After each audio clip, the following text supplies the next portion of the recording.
Yo quisiera trabajar, ve, como trabajan los bogas. Ay,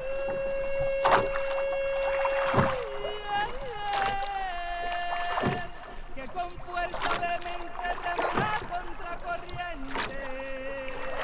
Oh, oh,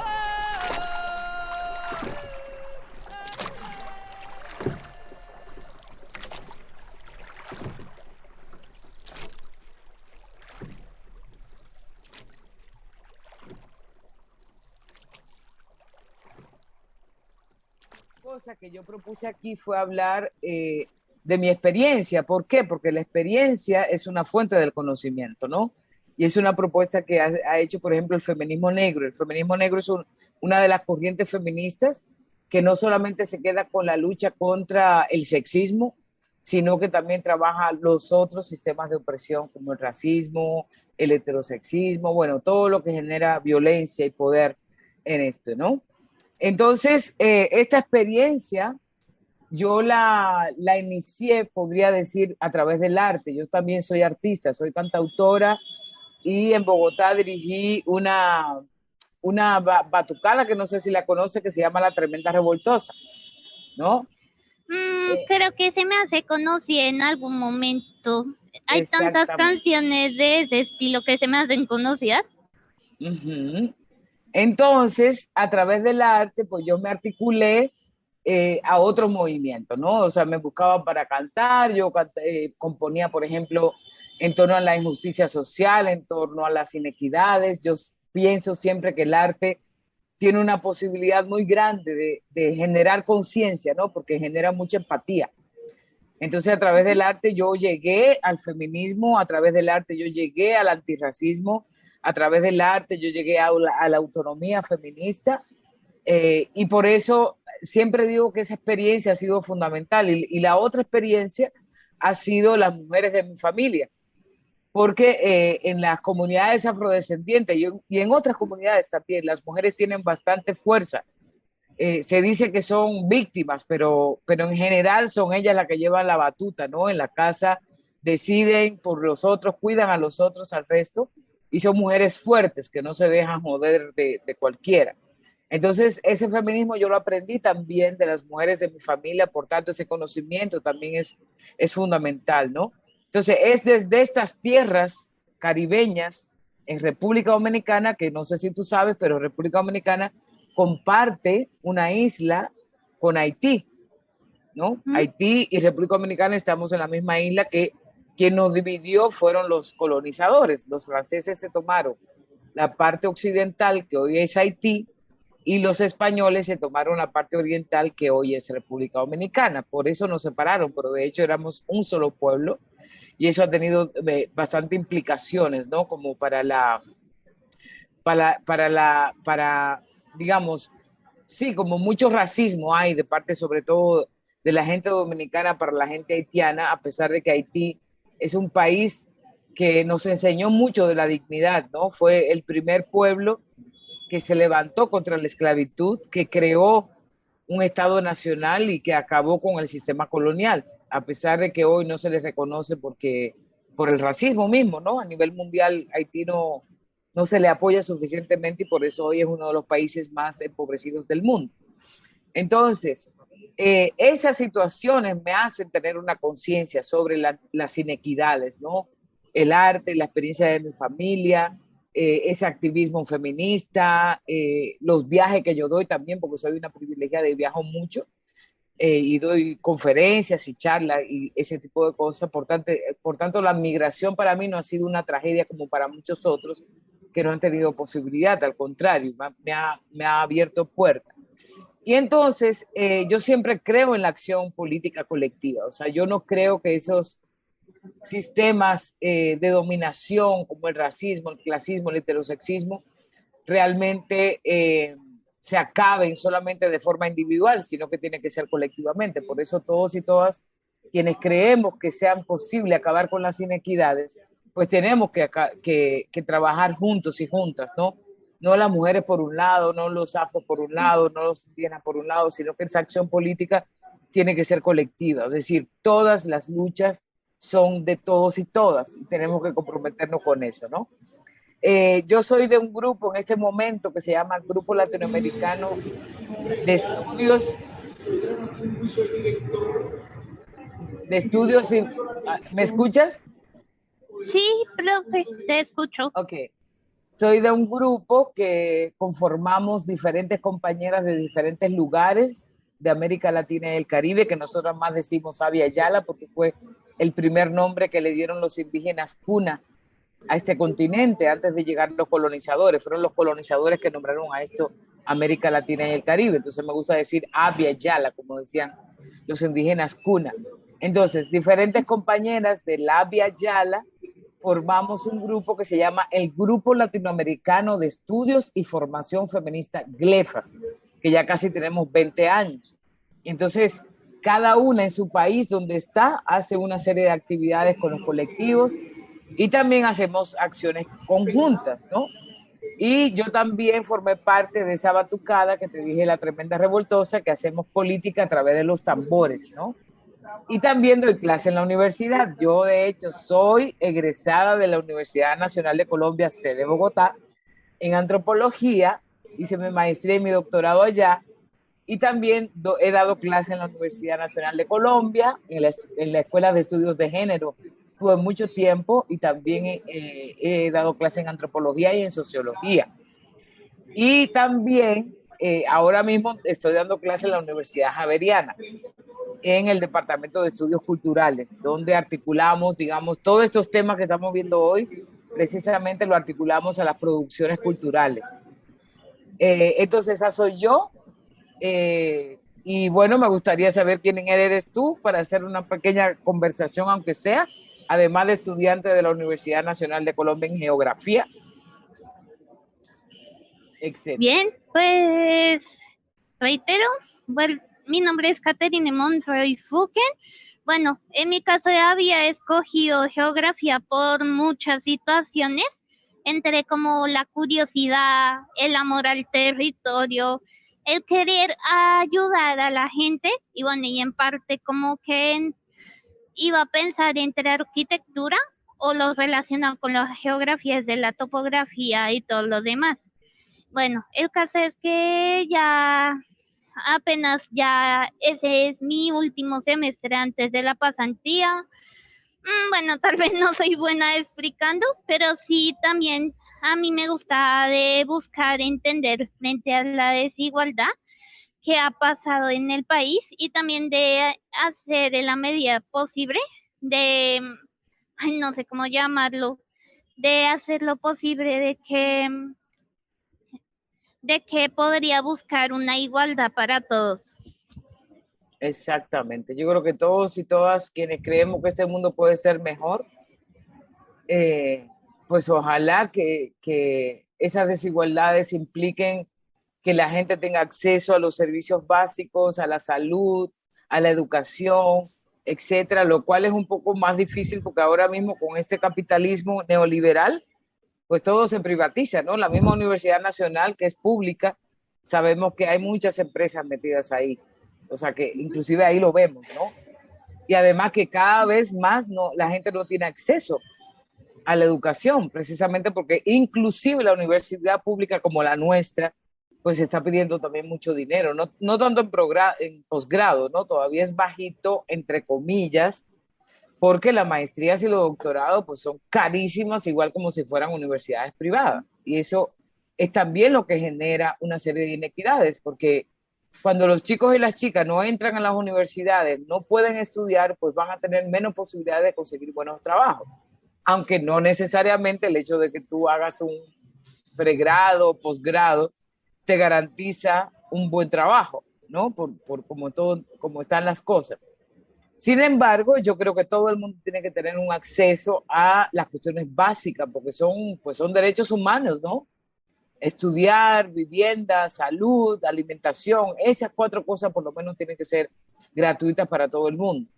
Y lo que vemos es que cada vez más hay una privatización, cada vez el mercado está metido de lleno para impedir que muchísima gente, sobre todo la gente empobrecida, la gente racializada, pues no no tenga esos accesos. Y yo creo que y es la pandemia, pues obviamente colocó las cosas mucho más difíciles, ¿no? Que mucha gente perdió su trabajo, que no han podido, digamos, estar en un hospital para atender ciertas cuestiones. Y además yo creo que eso es histórico, ¿no? Y hay que pararlo, viene desde la colonia, viene desde la colonización, cómo se empezaron a crear una serie de jerarquías entre hombres y mujeres, entre blancos y negros, entre indígenas y blancos, entre nacionales y extranjeros, es decir, todo eso viene de nuestro pasado y se ha profundizado, ¿no? Al día de hoy, sobre todo con las élites criollas de nuestros países. Ya no son los españoles que vinieron a colonizarnos, sino los mismos criollos que están en nuestros países. Entonces yo creo que eso hay que pararlo, y hay que pararlo a partir de las luchas que podemos hacer colectivamente. Y a propósito de eso, mire que también en mi enfoque del manejo de la dinámica ambiental y ordenamiento territorial, también me estoy dando cuenta de que, y más recientemente en Barranca Bermeja, que hay situaciones de que ya no es de solamente de desigualdad, sino de inequidad, que por un lado, como que eso me pone triste, y al otro la como más ganas de seguir luchando por la igualdad posible. Una pregunta a propósito, ¿cómo se ve qué tan inequitativo estaría en el caso entre la República Dominicana y Haití, teniendo en cuenta muchos factores que han pasado cada país? Y lo otro, sí, lo que sé es que en Colombia también veo también una cuestión de racismo, pero no diciendo como insulto, pero sí como dando el abandono, esta es lo que me doy cuenta. Incluso hay mucha discriminación teniendo en cuenta que no son de la región que sea andina, que no sea de Bogotá o de Medellín o cosas así. Entonces eso veo en todas las salidas de campo como mucha problemática de desigualdad. Así es. Bueno, a ver, son varias cosas. Te explico un poquito lo de República Dominicana y Haití. Cuando los colonizadores se dividieron la isla en dos, ¿no? Haití, por haber hecho una revolución como la revolución haitiana, no se le quiso reconocer que se habían liberado, ¿no?, del yugo esclavista. Y Francia, que era la colonia, los colonizadores en ese momento, pues obligaron a Haití a pagar una indemnización de miles de francos en ese momento, para reconocer su independencia, ¿no? Y eso fue el primer punto de partida por la cual Haití hoy es uno de los países más empobrecidos. Pero luego de eso, ya más recientemente, hubo intervenciones norteamericanas. Es decir, los gringos se metieron aquí en el Caribe, a todo el Caribe, desde Cuba, República Dominicana, Haití, etcétera, y empezaron a adueñarse de las tierras para hacer las plantaciones de azúcar. Y entonces lo que hizo eso fue que esa intervención también norteamericana, en el caso de Haití, empobreció más a Haití, porque a partir de ahí Haití empezó a tener una economía muy dependiente de Estados Unidos en términos de importación, por ejemplo, como el arroz, ¿no? A pesar de que Haití tiene una buena tierra. Eso sumado obviamente también a las dictaduras que ha habido en Haití, por ejemplo, los Duvalier, el papá y el hijo, que duraron más de 40 años, pues también jodieron bastante el país, ¿no? Entonces, digamos, Haití ha tenido la espalda de casi todo el mundo, yo diría, ¿no? El mundo ha sido muy poco solidario con Haití, y por eso hoy Haití está sufriendo lo que está sufriendo, sumándole a eso que se van sumando los terremotos que ocurren allá, que no ocurren en esta parte de la isla de República Dominicana, por ejemplo, ¿no? Entonces, obviamente, en relación a la productividad y a la producción económica, pues República Dominicana tiene muchos mayores, digamos, mejores condiciones que Haití. En ese sentido, yo sí creo que hay que, en esa lucha, una de las cosas es ser solidaria con el pueblo haitiano, que está sufriendo bastante cosas al día de hoy, ¿no? Y más ahora que le mataron al presidente, no sé si viste las noticias. Sí, eso fue muy crítico, y más con esa situación de los mercenarios a nivel colombiano, aunque sigo sin entender de por qué lo hicieron y qué relación tiene con con que terminara la situación de, con que terminara esa situación de problemática, o qué tan carismático era el que era presidente. Pues no se sabe todavía. Se está en investigación, pero yo creo que todo eso tiene que ver con, para mí, con la mano de Estados Unidos que está metido por ahí. Los mismos mercenarios colombianos fueron entrenados por Estados Unidos y también por Israel. Es decir, tenemos que ver ahí en ese sentido la política global que está pasando, ¿no? O sea, no es solamente un problema de Haití o la corrupción que hay en todos los países y que en Haití también la hay, sino que yo creo que hay una estrategia, digamos, internacional para crear toda esa desestabilización del pueblo haitiano. Por eso, una de las cosas que yo propongo para superar las inequidades es que las luchas tienen que ser de todos. No podemos dejar a Haití como a ningún otro pueblo, abandonados, ¿no? Porque yo creo que los pueblos, la fuerza de los pueblos, yo creo que es muy importante. Eso por un lado. Y lo otro que dices en relación a esa A quiere decir que tenemos que terminar. Lo que nos están poniendo ahí Eso la chica. creo que sí. Bueno, pues voy a terminar con esto último. Que tú decías aquí en Colombia, toda la discriminación, las inequidades que existen. Por supuesto, en todos los países existen. Y en Colombia, por ejemplo, nosotros vemos cómo la gente trata a la gente negra, ¿no? Es decir, la gente del Pacífico, la gente de la costa. Hay una discriminación en torno a eso. Y también, por ejemplo, en relación a los venezolanos que están llegando y ahora los haitianos que están llegando.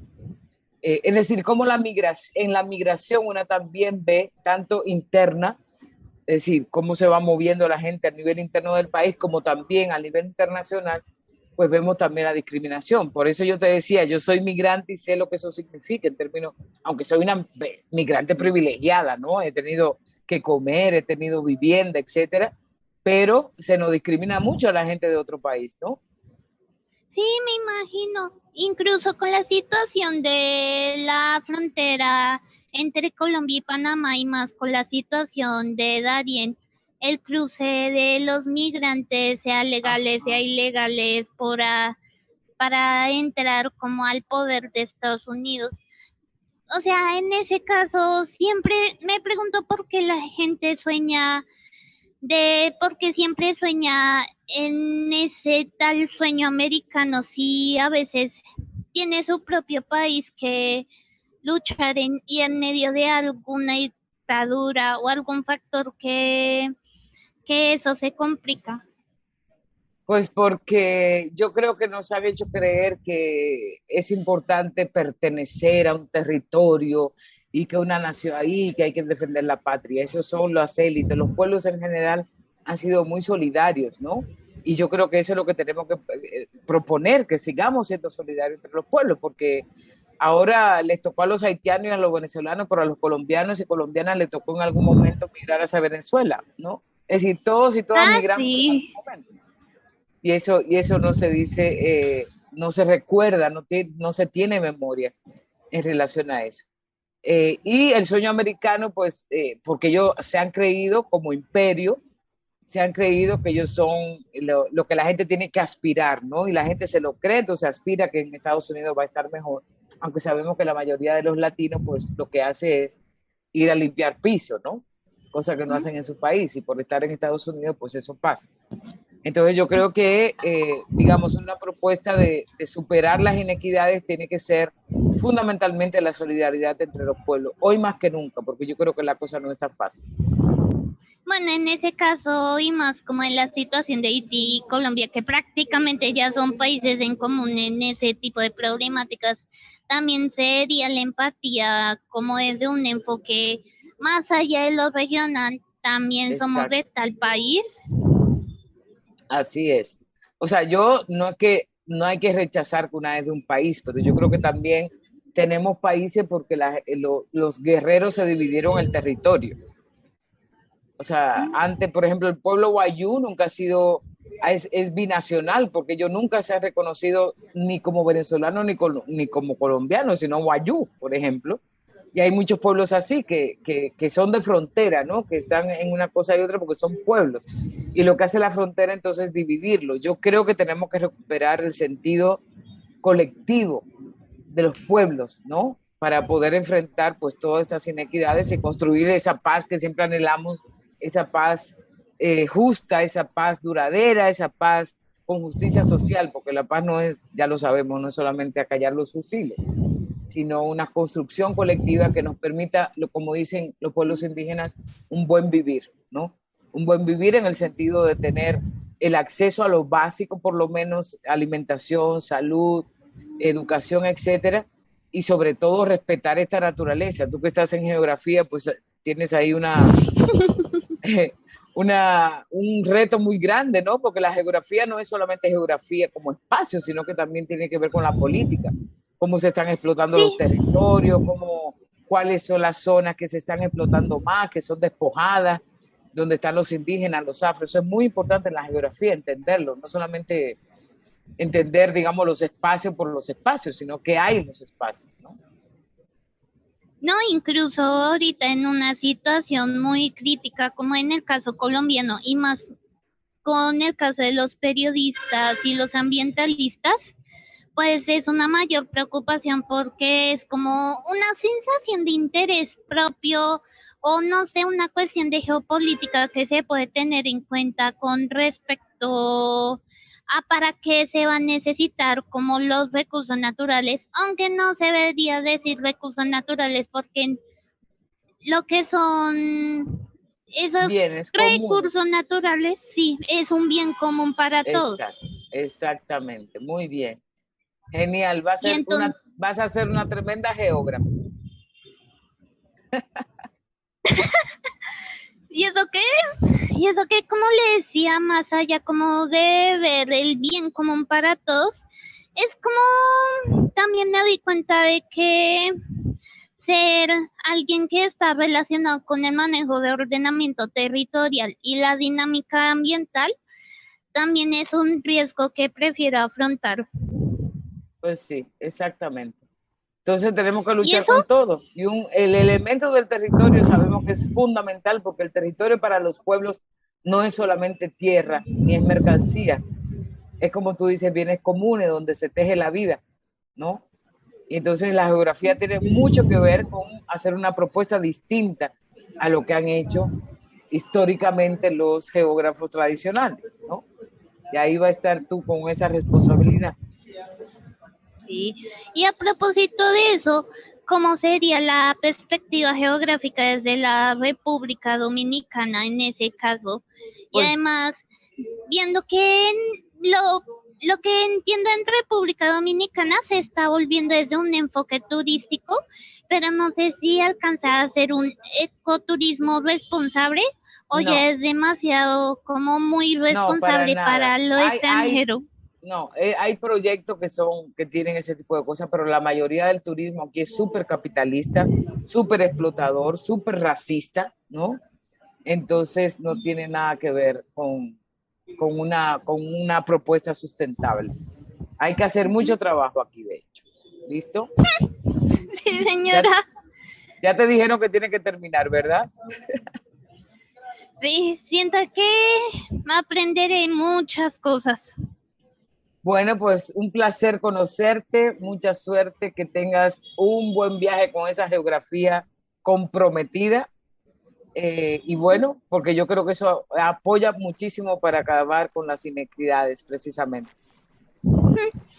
En mi caso, diría que puede desearme suerte en caso de que yo pueda hacer pasantía en Montería o en el Amazonas, porque es algo que he querido ir. Pero Pues igual, sí, mucha suerte con el trabajo de la lucha de la no discriminación. muchas gracias. Un abrazo para ti. Igualmente, hasta luego. Yo quisiera trabajar, ver cómo trabajan los bogas.